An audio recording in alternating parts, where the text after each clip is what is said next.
opinion politics reporter. Anna Spurry, course reporter. Rekha Basu, opinion columnist. Great. Very good. Governor, we were just talking before we went on camera that you were last here in Iowa during the state fair. What things have you been hearing from the attendees at your events today, and just strategically, what are your goals in the state? Well, we've been well received today. We had an event to eat lunch at Uncle Nancy's in Newton, and it turned into a formal campaign appearance since it had been advertised somewhere. But there was we sat down at 2 or 3 different tables and talked for quite a while. And people were very receptive and very knowledgeable, I must say. That goes with the territory, I guess, first in the nation.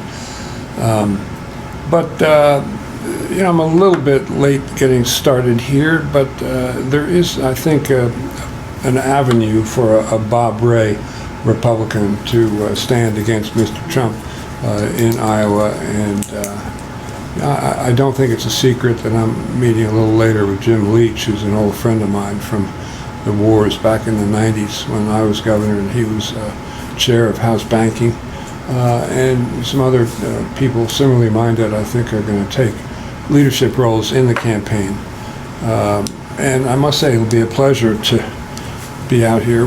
We came out yesterday, and I think we're going to be able to stay for the Tom Miller event on Saturday. Tom and I served together when he was AG and I was U.S. Attorney. Back in not even the 90s, it was the 80s. As I said, Jim Leach is an old friend, and that would be an opportunity to catch up with everybody.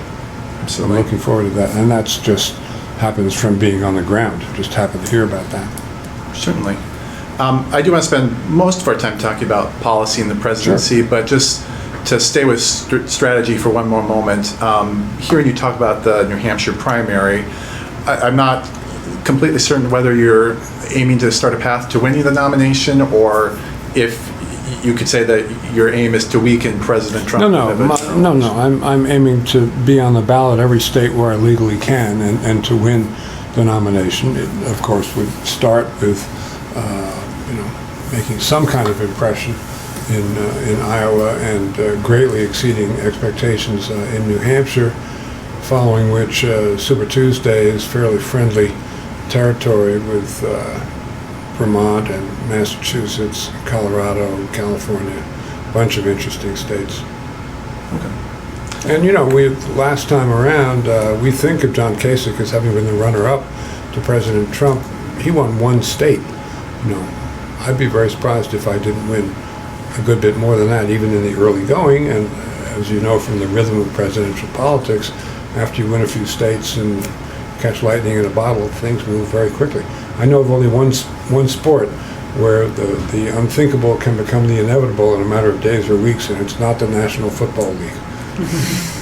As you look at the current makeup of the Republican makeup of Congress, do you see much space for a Bob Ray style Republican there? Well, I mean, what the Republicans in Congress are doing right now is kind of go figure. I can't figure it out. And I know what a Bob Ray Republican is and stands for, and it's kind of the same thing that a Bill Weld Republican stands for. Decency, openness, being an economic conservative, trying to take into account everybody's opinions so you don't ride roughshod over anybody. In my first couple of months in office, I persuaded the Democratic Speaker of the House and the President of the Senate to meet for coffee and crackers every Monday afternoon. Speaker's office first, then the Senate President's office. I didn't even say that the third meeting would be in my office because legislators hate being summoned to a governor's office. But we did, and every governor since then, every speaker, every Senate President has done the same thing. They're still meeting every Wednesday afternoon, and the result has been kind of a golden era of relations between the parties in Massachusetts. There has not been a major fight on party grounds that I'm aware of in Massachusetts politics since I took office as governor. We could kind of use that in Washington, D.C., and I know we want to talk issues, but I think having a bipartisan cabinet, having Republicans and Democrats Maybe I'd even throw in a libertarian or two just to give everybody a tickle, keep them honest. That would be fun. And it would kind of make it enjoyable to formulate policy, because there'd be a lot of different ideas bubbling around the table. That's the way to come up with good approaches. It's not to everybody hide out in their own clubhouse, absolutely clinging to a very narrow ideology and say it's got to be my way or the highway. That's not my way. That was not Bob Ray's way in office. But why do you think that the more hardline right-wing Republicans are winning primaries and winning elections? What does that say about the people's mood? Well, both parties have moved to the extremes. That's not new news. I think it started with the election of 1994 and has gotten worse every election since then. The parties have both been driven to the edges, so that now, almost the only way to lose your seat is to lose it in a primary. That's not really good for business, if business means getting the people's work done. And I'm hopeful it'll go in a different direction than the way it has been recently. I do think that if the Republicans in Congress totally ignore the evidence involving Mr. Trump of having solicited foreign interference in our affairs, indeed extorted, and sought to corrupt his office by putting his own personal interest above the interest of the United States of America, whom he's sworn to serve. If they, dig in and say we're not going to listen to anything, I don't think the party is going to survive in its present form. I think there will be a slaughter of Republican innocents, or maybe not all innocent, in the 2020, November 2020 election, and you'll have something like the explosion of the Whig Party in the 1850s, when one half was called the Know-Nothing Party. It was the pro-slavery Southern wing. They were characterized by hatred of immigrants, Catholics from Ireland and Germany and Italy. They just hated the Catholics. And they had violent rallies, and they were very much given to conspiracy theories. They're the lineal forebears of the Trump regime these days. And the other half of the party joined John C. Fremont and the Free Soilers in the election of 1856 and went on to elect Abraham Lincoln President of the United States 4 years later. So that's my happy ending. But it's going to take some restructuring of the Republican Party, and I am not even sure it survives in its current name. It may be the Unity Party, it may be the Liberty Party. I don't know what the name will be, but I think some change is coming. Interesting. The president said this morning that Iran seems to be standing down after the exchange last night. This is a big if, but if things more or less held there a year from now, what should the new president's first steps be to try to regain what's been lost in that relationship? It should be to rejoin the 2015 JCPOA without conditions. I've said publicly, and I wrote a piece in Foreign Affairs about it, that tearing up that treaty was a disaster. And Mr. Trump, honestly, this sounds awful, but he's like a child in international affairs. He has no grounding. He doesn't understand that nuclear proliferation has to be a taboo, or we're all going to die in a nuclear war. So, he's tearing up treaties with Russia. He's trying to encourage Japan and South Korea to develop their own nuclear weapons programs, because he thinks the more the merrier. The more countries have nuclear weapons, the more fun it's going to be. It's not true. We've kept the nuclear peace because there's only been a limited number of nuclear powers. And if that number goes up, the difficulty of maintaining the nuclear peace increases geometrically, not arithmetically. But I think, the trouble with Iran started with two things. One, ripping up that treaty. Two, having your first instinct, in this case Mr. Trump's first instinct, in foreign policy be one of two things: tariffs or sanctions. The bullies stick. Beat them up, drive them into a corner, take an unreasonable position, and then definitely, according to the art of the deal, they'll have to come to you. That's a hell of a way to conduct diplomacy. Do you think the Iranian leadership will be on board with returning to the state of that treaty? Well, as I've said in recent days, it's not going to work for the the U.S. to say, we're going to bring you ice in the winter and a few pistachio nuts, and so everything should be fine now. No. I mean, this is a grievous wound. I'm not bemoaning the death of that fellow who was a terror master. He wasn't just a government official. He's responsible for the deaths of a lot of our people. But I do think that it's going to take diplomacy to get things anywhere near normal. You know, you do have a lever of sanctions. I mean, I hate to say that that's a useful lever, because I wouldn't be there in the first place unless there was a damn good reason for it. But there always is economic leverage. You know, everyone wants to do business with the United States because, you know, that's a wealth creation mechanism. But the reason they want to do business with the United States, everybody all over the world, is because we do have the rule of law and property rights are protected. And if you do business with the United States, you know, you sign a contract, that's going to be enforced according to its terms. That's not true in most places in the world. It's a huge argument that India has over China in the very vigorous competition between them. They have the British rule of law inheritance. And that's not a small point. It's one of the reasons why I am so dismayed to see the president thumbing his nose at the rule of law in so many different contexts. You know, I spent 7 years in the Justice Department under President Reagan trying to keep politics out of law enforcement. And this president seems to think that law enforcement should be all about politics and watching out for the president's skirts. It's the opposite of what I fought for. You mentioned that General Soleimani certainly did have lots of blood on his hands. Oh, yeah. It seems to me that the circumstances of the killing were problematic. I mean, going into another sovereign country to make the killing, for example. Under what circumstances would you have ordered a killing like that? Well, one thing I can tell you is that I wouldn't have done it just because I thought I was the smartest guy in the room and without talking to anybody else. And that would include the ranking members of the Intelligence Committee in Congress, which unfortunately includes Adam Schiff, who Donald Trump is not about to call about anything. But that's a problem. That's Donald Trump's problem. That wouldn't have been my problem, because I would have been in regular touch with the chairs and ranking members of all the committees, no matter which party was in control. And who knows, that might have suggested modifications to the approach without sacrificing, the ultimate objective.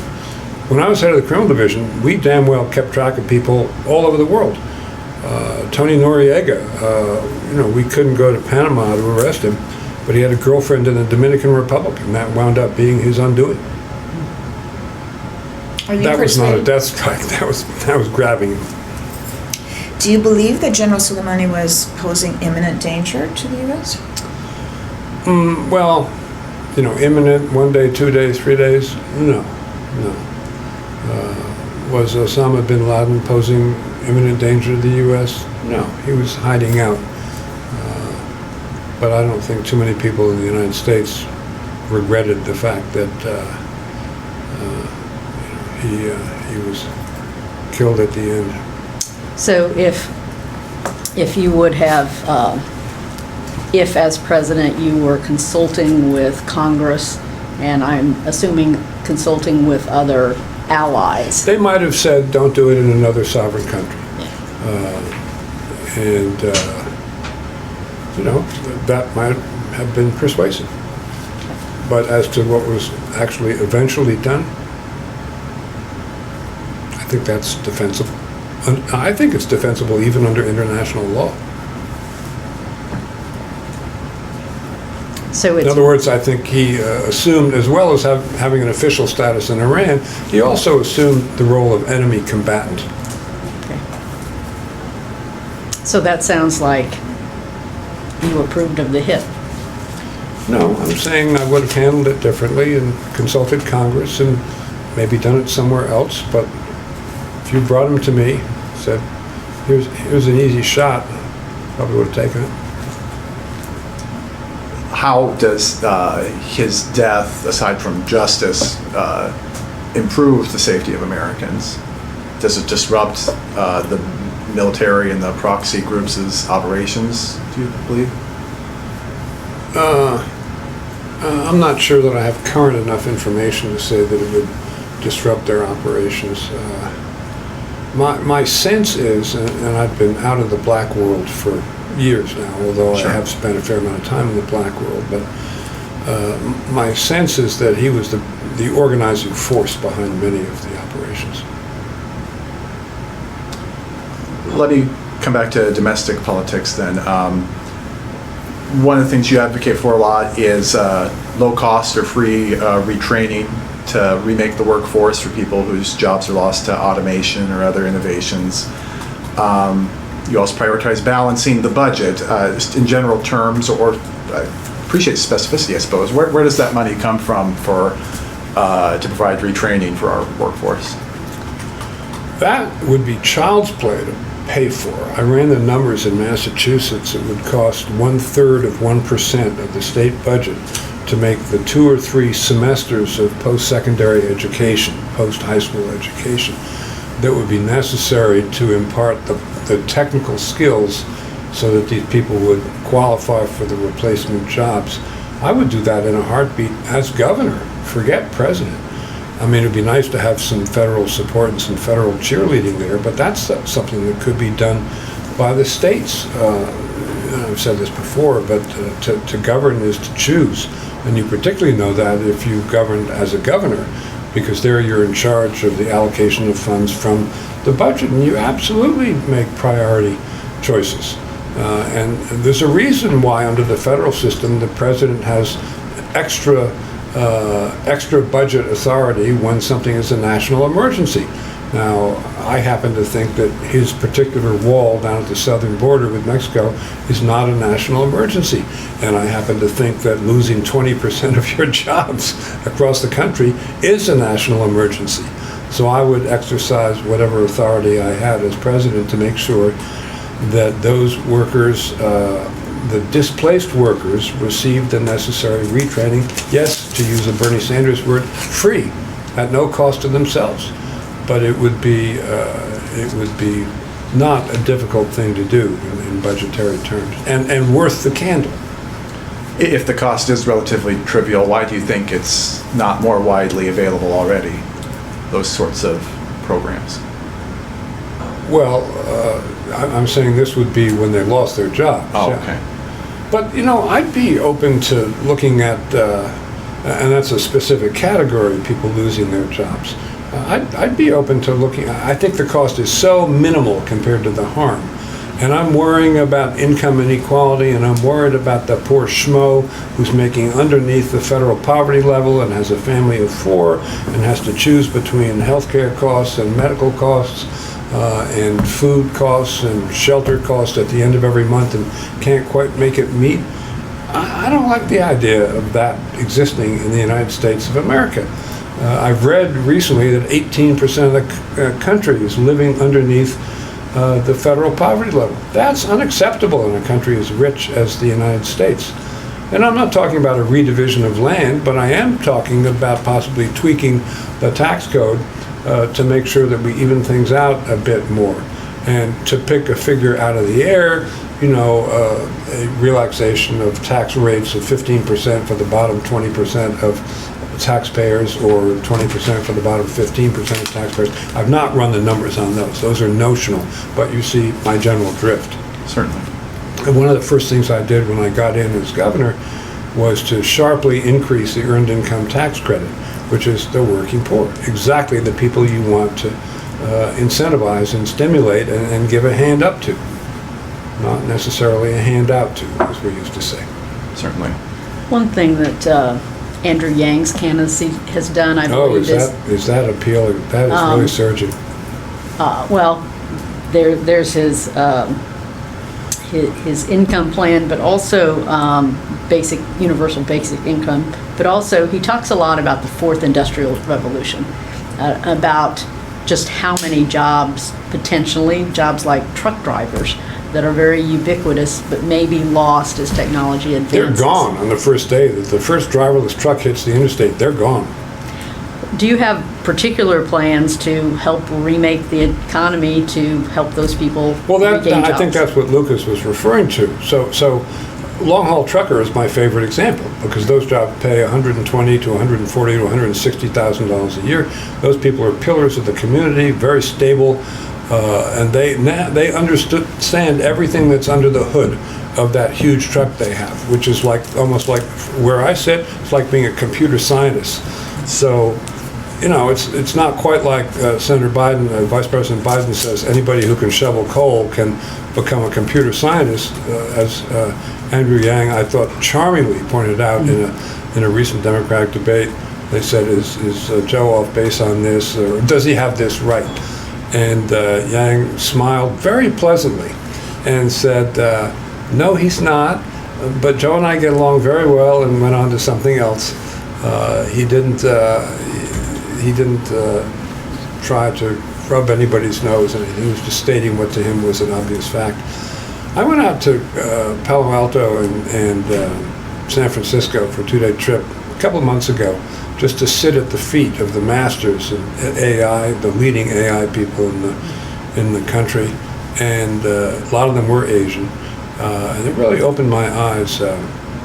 And I'd made something of a study of AI and had convened subject matter expert groups to explain them to a group that I'm a member of called the Interaction Council, which is a group of former world leaders. And I've traveled a lot the last 15, 20 years around the world on law and business stuff, and I met a lot of world leaders and knew a lot of them from when I was in office also. So they elected me a member, even though I wasn't a head of state. Bill Clinton is the usual American member and attendee of meetings, and he gets to about 1 in 4, maybe 1 in 5. So they wanted to make sure they had an American there. And I knew, Jean Chrétien in Canada and Franz Wernicke from Austria, and Bertie Ahern, the Taoiseach from Ireland. So I got elected. Anyhow, so that's how I first started focusing on AI. But when I got to San Francisco and Palo Alto, I realized how much I didn't know. And one of the first people I met was an Asian man who'd founded a number of companies in the area. And he said, the thing you have to understand about artificial intelligence is it's going to create a vast, vast amount of wealth in and for the United States. And if you think about it for 2 minutes, that's obviously true, because what it does, by definition, if you follow the thread through on artificial intelligence, is it makes the economy much more efficient, and that's creating wealth. So that's interesting from a couple of points of view. Number one, if you're in charge of the U.S. government, you'd like to identify and channel that wealth so that it's, so that it's beneficial to our society and economy as opposed to not. And I'm not saying tax it to death. I'm just saying prevent it from becoming a malign development.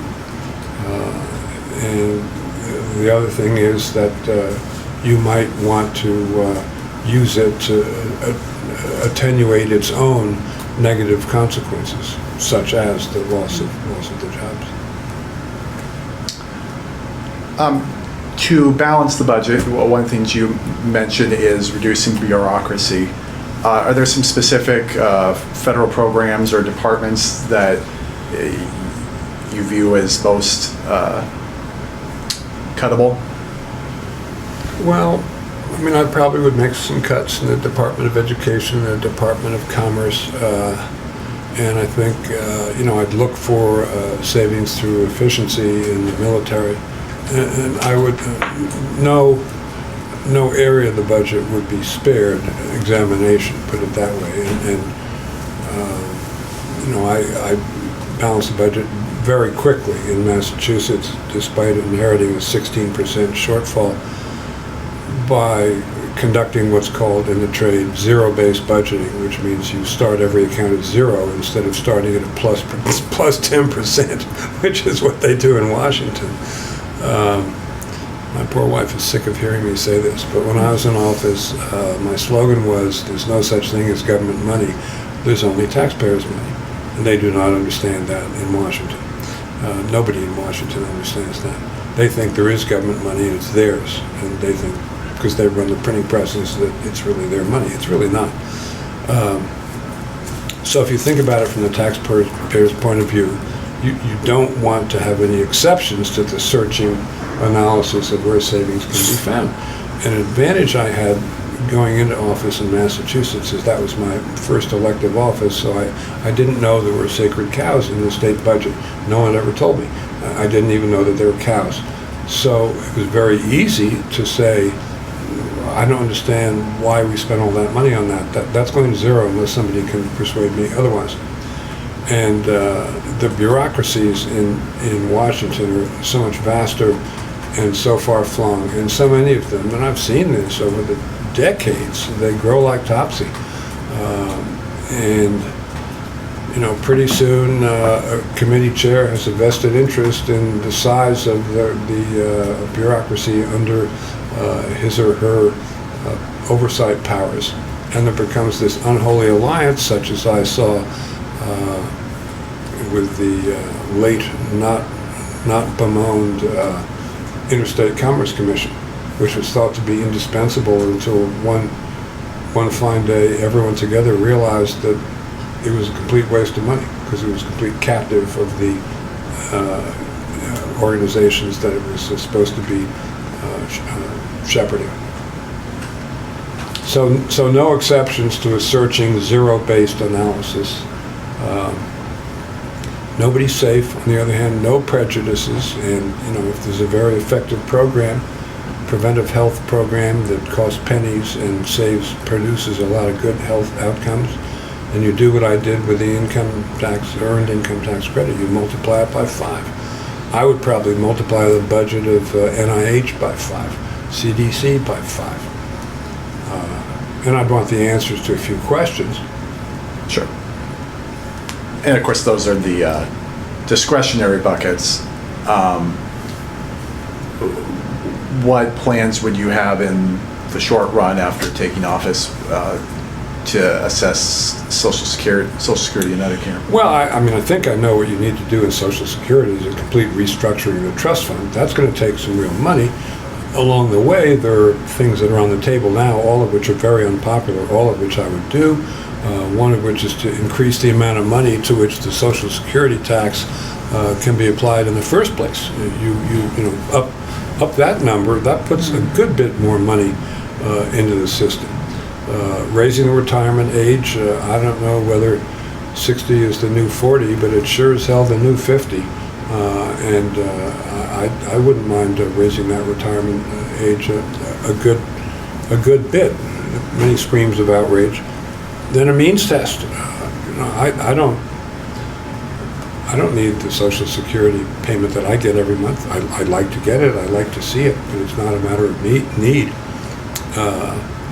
And I would see a means test, and that meets perhaps the most ferocious political resistance of all, because people say it was sold to everybody on the basis that it's universal and you put it in, you get it back. Well, P.S. the millennials are not going to get it back unless something is done about the budget deficits. But I don't see that it's written in stone anywhere that there shouldn't be a means test. Just hearkening back to the political situation as it existed in 1935 is not, to me, a sufficient argument against having a means test. But those 3 mini reforms, they're all short money. There's going to have to be a restructuring of the fund and funding mechanisms, and it's going to call for some money. But as I say, to govern is to choose. What would you look for in appointing a Supreme Court justice?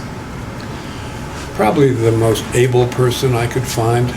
No particular type of person. I do like to look at the whole person, have someone who is broad gauge in addition to being exceptionally nimble, intelligent. One of my favorite Supreme Court justices was Hugo Black of Alabama, who belonged to the KKK as a young man when he didn't really know what it was. But perhaps it's my particular vintage, but the dissents that Hugo Black and Bill Douglas wrote in First Amendment cases, just holding everybody's feet to the fire, reminding them what the First Amendment is really all about, they just brightened my law school years immeasurably.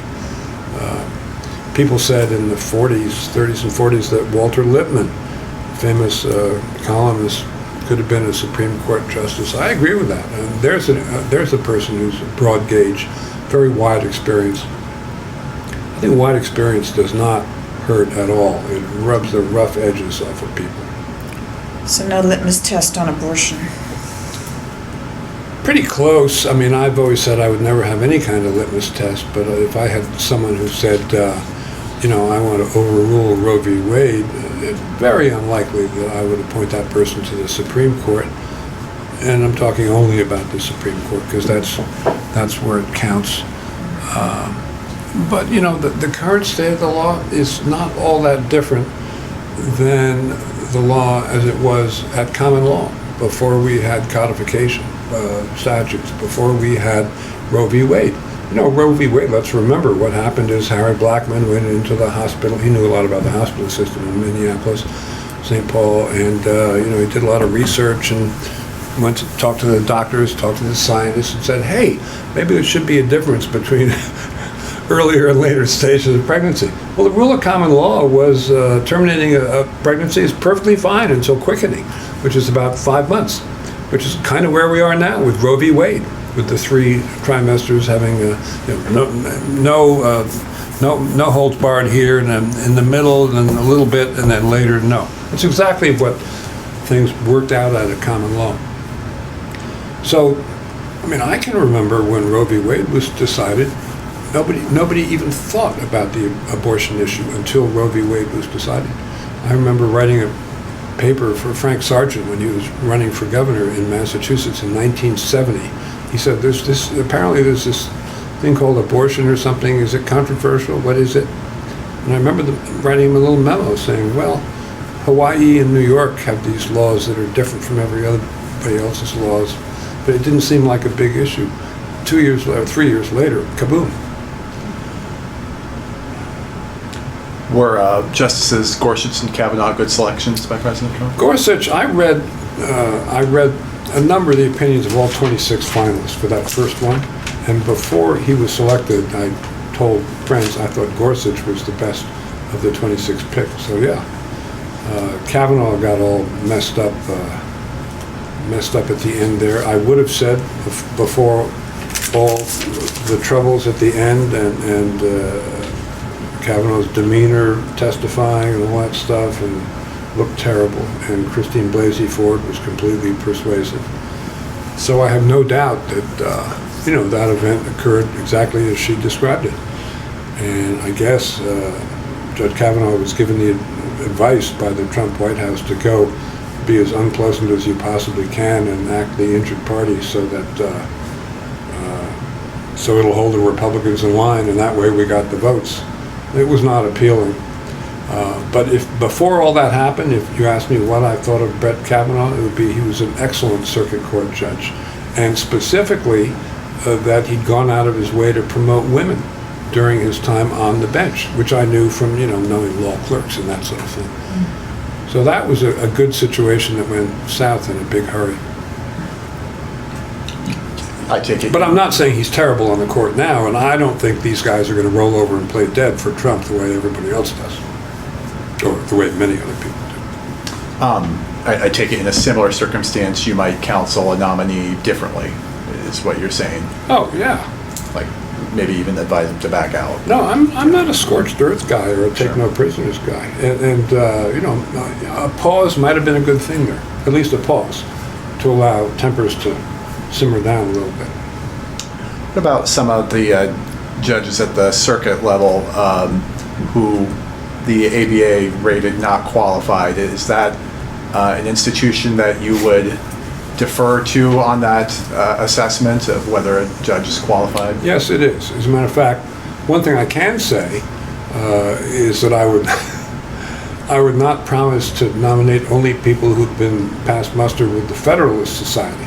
When I was at Main Justice in Washington, half of us at the table at the morning meeting were movement conservatives, and the other half were libertarians. And obviously I was the libertarian half, along with Pat Corton and other people. And we would just joke and laugh about it. But after a while, I began to view the Federalist Society as kind of exercising quasi-governmental force and authority even then. And that would not be the vetting agency I would choose. And I must say, in the old days, you know, Bob Fisk was head of the ABA. That was good enough for me. I worked on, you know, I did part of the vetting for the ABA for John Paul Stevens when he was appointed, because the lawyer I worked for was high up in the ABA. And it was, we did a lot of work. And, you know, our work product, we read every brief that lawyer had ever filed in any case. He was up against a guy called McKissick from Maine, who was a fabulous lawyer also. But so I was part of that process, and I'm familiar with it, and the ABA is a familiar animal to me, and they take their work very seriously. So I think that'd be, you know, it's nice to have a vetting agency like that, or someone who's going to do a lot of the work for you if you're the appointing authority. And I made sure that people had to get through my judicial nominating committee, and I had one statewide one, and then I had for district judges regional ones who would know more, you know, the local practitioners. But if anybody didn't get past the statewide judicial nominating committee, they didn't get to my desk. That was okay. I got plenty of things to spend my time on, other than, you know, 60 hours of research about every judge. Given what you said earlier about the Supreme Court, you don't believe we'll just roll over for Trump? No, I said Kavanaugh and Gorsuch are not going to roll over. Do you think fears that Roe versus Wade will be overturned by this court are overblown? No, I don't. I think it's a real live risk. You know, I'm pinning a lot of my hopes on Chief Justice Roberts, who I think does not want the Supreme Court to come to be viewed as a political institution, and I think he's right. I think that would undermine support for the court. And certainly I think he played that role in the Affordable Care Act case. What would be your approach to dealing with some of the mass shootings that we've seen? What would you do to scale back on gun violence? I'm one of those who thinks that red flag laws can be a very good way to address the situation. And those are laws that create a new jurisdiction for the courts, where just as in domestic violence cases, you can walk into court and petition a judge to have some action taken. And, you know, in this country, if you've got a statutory basis for going there, you can see a judge in 6 hours. And it's not like foreign countries where you've got to wait 2 weeks to see a judge. And the idea would be is that a coworker or family member or anyone who knew someone who owned guns and who had either a history of violence or recent expressions of intent to kill or sympathy for foreign terrorism could go and say, Judge, this guy's got a closet full of guns and he said X or he did X. And I want you to find that he's a danger to himself or others. 2/3 of the gun deaths in the United States are from suicide. They're not from mass shootings. So that would address both types of killings of others and suicide. You know, you want to have it be before a judge so that people have confidence that there's been a finding of at least probable cause of the harm being guarded against, i.e. danger to self or others, before the government steps in to say you're not going to have those guns. And I think that's a requisite part of the solution, but I happen to know, I guess everybody does, that in many of the mass shootings before Mr. Trump came into office even, there were co-workers who complained about people threatening to go kill, and in 2 of the cases the FBI was investigating the people who committed the shooting. San Bernardino was one, and there was another one in the South, but they couldn't quite finish their investigation and indict before the shooting occurred. And that's crazy. That should never be allowed to happen. Obviously, no one would argue that you shouldn't take some steps to prevent some killings. Do you think that kind of revision to red flag laws would maybe bring the U.S. statistics more in line with other countries, or would we still have a disproportionate number of these kinds of incidents? I think it would make a real impact, because I think these guys who commit these offenses have certain characteristics in common. I would create a new division within the FBI. I used to work with the unit that handled serial killings, and they developed this massive body of evidence about how you can spot a serial killer. And they would, see a killing in Montana, and they'd say, oh, this is the same as the person in Tennessee because of 1, 2, 3, 4, 5, 6, 7. And, if you have a specialized and dedicated unit, my belief is that the FBI would be able to create a profile of a likely mass shooter. I've been told that every single mass shooter in the United States has grown up in a family without a father. I was told that by somebody in law enforcement. Let's assume that's true. That's just, one little piece of the puzzle, but it could help to develop a profile. Obviously, expressing favor for acts of terrorism around the country at the workplace would be an indicator.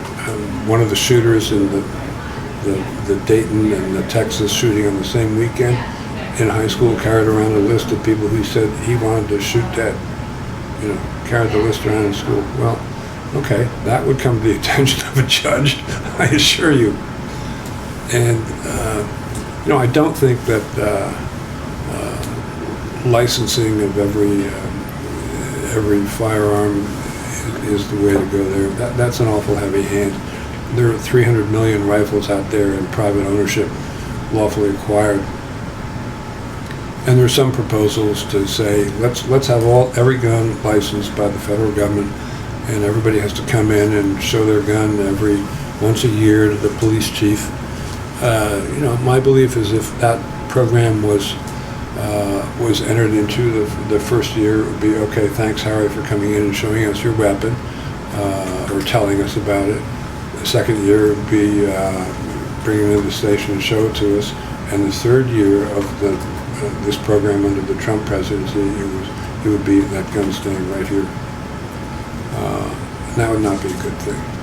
If you look at history of countries where weapons have been outlawed in private hands, the immediately consequent results, without even invoking Hitler or Stalin, I give you Idi Amin in Uganda, who made private ownership of firearms impossible and was hailed in the West as a visionary leader. Of course, all his political enemies were slaughtered as soon as private ownership became.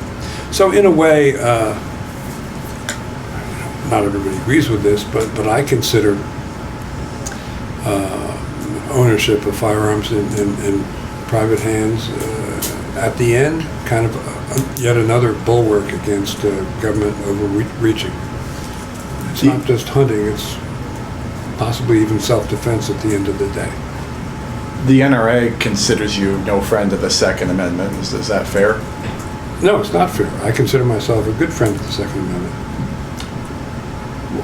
But I think they would argue that even the red flag laws or these other less onerous restrictions are contrary to the spirit of Heller, if that's a thing, or no, where's your the red difference with flag that? laws are not contrary to Heller. If you make a probable cause showing that somebody is a clear and present danger to themselves or others, the right to bear arms is subject to reasonable restraint based upon particular facts and circumstances, and those would qualify. You're right. I mean, I talk with my Second Amendment friends, and they say, "Oh, you're crazy about these red flag laws. We should have universal licensing of firearms." I think they're crazy. Well, I really have a hard time seeing the argument against the red flag laws, unless it's that there should never be any restraints whatsoever under any circumstances. And I don't agree with that. I mean, are we to sit here as a society and do nothing about the mass shootings? I think red flag laws are kind of a handy way to address it. like to hear you talk in some detail about your health care plans. I mean, that's been such a subject on the Democratic side of the nomination Well, race. it's really the number one issue as I go around the country, and there's nobody who I totally agree with. I would not set about to try to repeal the ACA by any means. It added 20 million people to the rolls of the insured, which helps very much to lower costs. That the more people you have in the denominator, the lower the costs are nationwide. The one reservation I would have, and it's easily addressed, but it seems to me there's just an awful lot of government in the Affordable Care Act, and it almost seems to be premised sometimes on the idea that we can't allow people to make their own healthcare decisions because they're so stupid they'll make the wrong decision, then they'll die, and we will fail in our duty to protect everybody. I'm not so sure you can see that far ahead in the healthcare area, and I think people make healthcare decisions for themselves all the time. When people are buying health insurance, if they come from a family that's economically at the margins and struggling, they're going to want no deductible. I read recently that 40% of American families could not withstand an unanticipated $500 charge. That's a very scary statistic. So is 18% of the country living underneath the federal poverty level.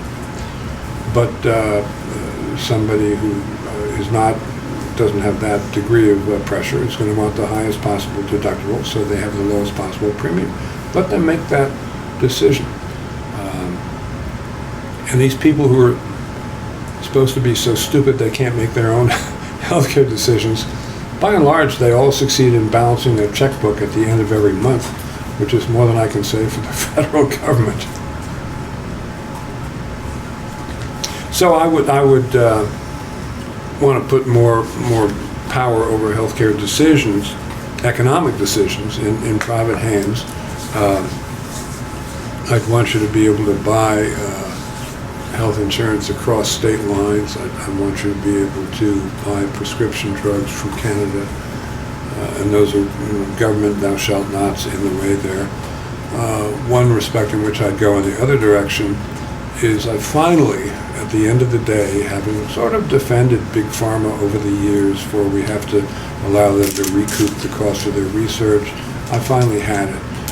When they testified in front of the House last year, of course we can explain to you why we charge 3 times as much in the United States for the same drugs as we do in Germany. It's because, well, it's very complicated. You have to carry the 4 and divide by 3 and look over here and now look over there too. And now, Mr. Chairman, did that answer your question? And the answer is no, it didn't answer the question. So I would allow Medicare to negotiate prescription drug prices, which has been on the table for a long time and historically ferociously resisted by people like me.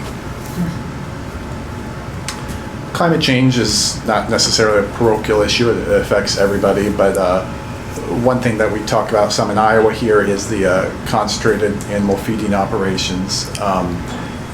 Would you support restrictions on the growth or addition of those animal operations? Yeah, I would, and my understanding is that some of the housing of these animals in like the hog holding pens promote runoff, which is actually a threat to water quality, even apart from the amount of carbon going into the atmosphere. So, I'm generally not known as a Peter guy, but this is having implications for the healthy economic growth, even beyond your feelings about treatment of animals. So the answer is yeah, I would.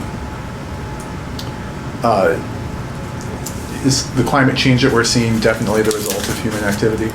Yeah, I think it's inescapable. Those 2,000 scientists didn't make that up, and I think we know exactly what needs to be done. And people misunderstand the Paris Accord. And by the way, I would rejoin the Paris Accord without any conditions.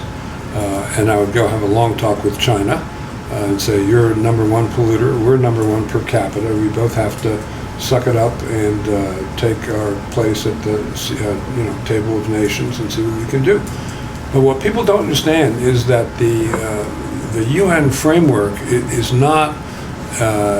It's not a thou shalt do this, thou shalt do that. All they really say is develop a plan that makes some sense. I've proposed, George Shultz and James A. Baker were the first people to do this, but I've proposed that we put a price on carbon of so much per ton, and we say to the emitters, that's the coal companies, the miners, the gas companies, thou shalt pay a price of so much per ton, say $30, and then we probably would float up to 40 or 50, and you pay it to the government, and it's either a congressional statute or it's pursuant to a presidential executive order, because this would be a national emergency, indeed a planetary emergency. And that price is going to float up to the point where it's so high that you don't want to put any more carbon into the atmosphere because you lose more than you gain by those operations. And that most people think that would stabilize out at about between $40 and $50 a ton. And that would be imposed upstream, so it would not be felt in the first instance by consumers. And upstream means at the wellbore for oil companies, at the mine shaft for mining companies, at the loading dock for importers, exporters of natural gas. And it would raise about $500 billion a year, which is chump change in Washington, D.C., but it would be remitted to the taxpayers. And I've proposed remitting it through payroll tax relief, and I propose most of that going to lower income taxpayers. I'm worried about lower income taxpayers. These are people who are working, paying taxes, but it's just not good enough for them and their families. And worried about that on prudential grounds, not just moral grounds. I'm curious about your thoughts about the state of race relations in this country, especially under the Trump presidency. The sort of justification of white supremacists and the kinds of harmful, many of us believe, comments that he's made about people of color, of immigrants, of Mexicans as rapists and so on. What do you think that has done to the perceptions of this nation as well? Well, it's the state of race relations in this country is completely unacceptable. And there's no doubt that Donald Trump has cheapened the coin of public discourse and prevented a lot of discourse that should be happening. I went to the NAACP annual convention in Detroit in, I think it was September, and the top 10 Democratic candidates were also there, but I had a positive history with the NAACP, so they also invited me. And I went last, and the 10 Democrats all danced around the issue of Trump's comments the previous week about the 4 Democratic congresswomen of color. Why don't you go back where you came from? Mm-hmm. So I went on last, and I frankly had not been able to believe my ears. So I said, let's get one thing straight right at the beginning. The president is an outrageous racist. And every Republican in Washington, they think they have a decision to make. And they think it's a political decision.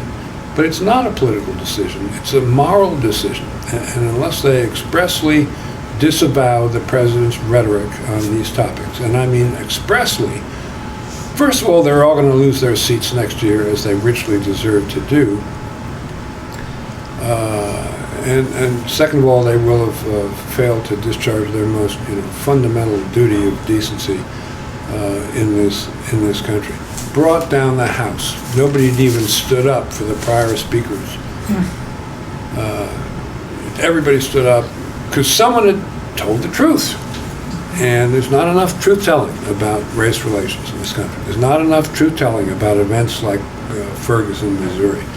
When I was a U.S. attorney, I damn well employed the civil rights laws to do justice. I remember one case I had which did not involve the killing of a black man. For once, it was an old drunk in Lynn, Massachusetts, and a police officer came along and pushed him into the water. It was December. The man died. So I prosecuted him under Section 1983 for violation of the old guy's civil rights. Got 15 years prison for him.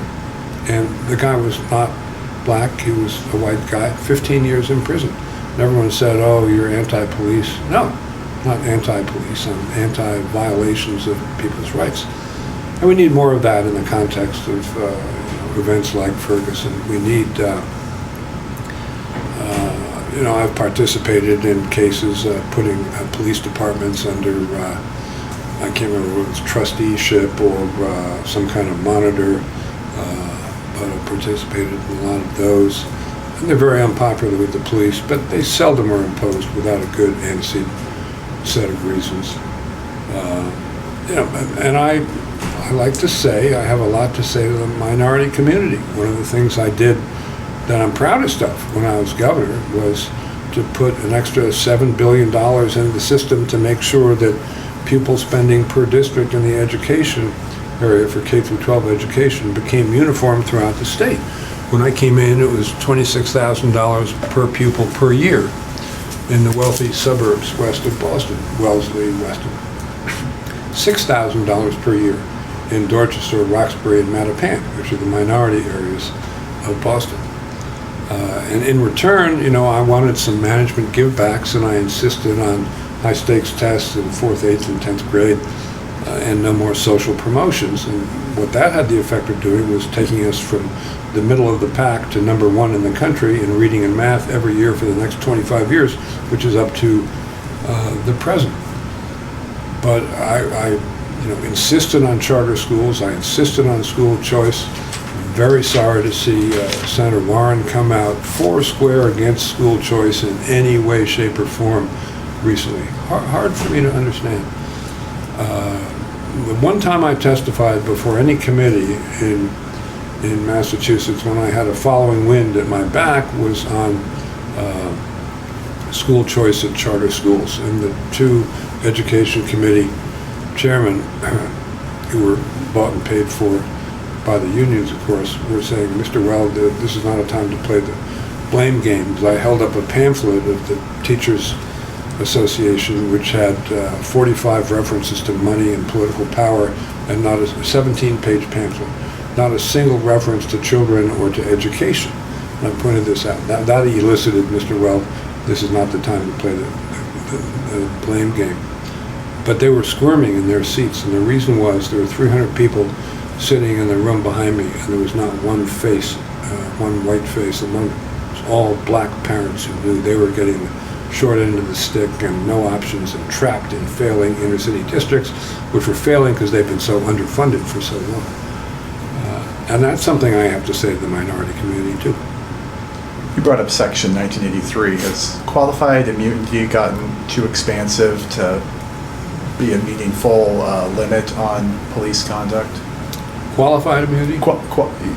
Right, as applied by the courts, to say that if a established constitutional like conditional right, privilege or something like that? Yeah, if an established constitutional right wasn't violated in the police action, then they can't be sued. What do you mean an established constitutional right? How about the right to life? Isn't that's pretty up front and center? The Fifth Amendment, the Declaration of Independence. And a lot of these cases involve loss of life. Yes. So I'm not familiar with the qualified immunity line of cases. Are there Supreme Court cases? There's some, and they fall down through the circuits. Just occasionally results that some would view as absurd. Yeah. No, I think I'm dimly aware of them. Yeah. No, I'm not. I think Section 1983 should be, as I said, from my Lynn Drunk case, used for the purpose for which they were enacted. I remember taking constitutional law from Archie Cox, and he said the development of 1983 jurisprudence followed the well-known maxim of Supreme Court jurisprudence, never articulated but clearly there in the background, which is Congress isn't going to do anything about this, somebody's got to do it. That's where you got the more expansive pro-enforcement. Somebody's got to do it. We're almost up on time. what's one thing that you would want Iowa Republicans to consider as they prepare for the caucuses? Well, I think I'm a Bob Ray kind of guy. You know, in New England, I'm known as a New England Republican or a Bill Weld Republican. That does describe an approach to government. It's shorthand that Iowans should understand. People who know Jim Leach, I did a lot of business with Jim Leach and Chris Shays and Nancy Johnson and you know, other members of the House during when I was in office, and I'm getting together with Jim at 6:30 over at the. Do you pronounce Deluxe the name of the hotel? I wasn't sure what it was. I think so. Des Lux, I mean, who Yes. knows? Well, I try to avoid saying it. That's what I wondered. If you're going to go to the trouble of spelling it DES, Yeah. go for it all and say Des Lux. That's what I say, but I have no idea whether that's right. Anyway, we like the hotel. We think it's very good. So I'm hopeful I can rally Jim to my banner, and there's some other household names that fit within that vertical, and I think that vertical has a meaning to Iowans. And if I could just inhabit that vertical, I'd be very, very happy. Thank you, Governor, for Okay. the conversation, for joining us. Please check DesMoinesRegister.com for additional coverage in the coming weeks as the caucuses approach. Thanks so much.